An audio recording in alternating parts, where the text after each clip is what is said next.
আব্বা সূর্য দিনে মানে কেটে ওঠে, তা কখন উঠবে? কেন রাত্রি? দিনে মানে কি সূর্য আমাদের কাজে লাগে? কেন কাজে লাগে না কেন?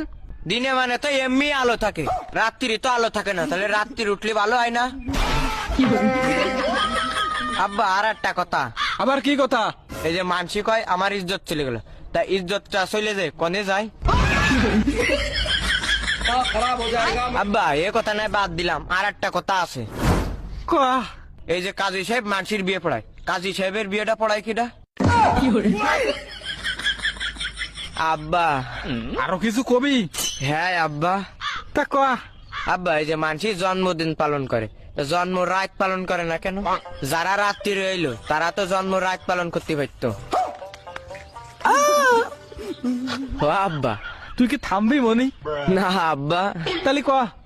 আব্বা এই যে লাইট আছে না, লাইট তো বিভিন্ন কালার হয়, লাল হয়, হলুদ হয়, নীল হয়, সবুজ হয়, কিন্তু কালা কালারের বাল্ব হয় না কেন? মনে তুই আমার সামনে তো সর নাই, কিন্তু তোর ওই ঠান্ডা পানির মধ্যে ফেলাই দিবানে। আব্বা পানিতে ফেলানোর আগে আর একটা প্রশ্নের উত্তর দাও। আবার কি প্রশ্ন? আব্বা জিলেপি যদি একা বেকা না যদি সোজা হইতো, তাহলে জিলেপির নাম কি হইতো? আর আব্বা এই যে শিয়াল মুরগি ধরে, এই মুরগি এই যে আমরা রাইন্দে খাই, তা শিয়াল কাঁচা খাই কেন? আর আব্বা এই থাম। না থামবো না। তাহলে কয়া। বিষে যদি মিয়াত না থাকে, ওই বিষ খেলে কি মানুষ মরিয়ে যায়? আব্বা এটা শেষ কথা, এই যে আমরা চোখ দিয়ে সবকিছু দেখতে পারি, কিন্তু চোখের ভিতর কিছু গিলি এটা দেখতে পারি না কেন?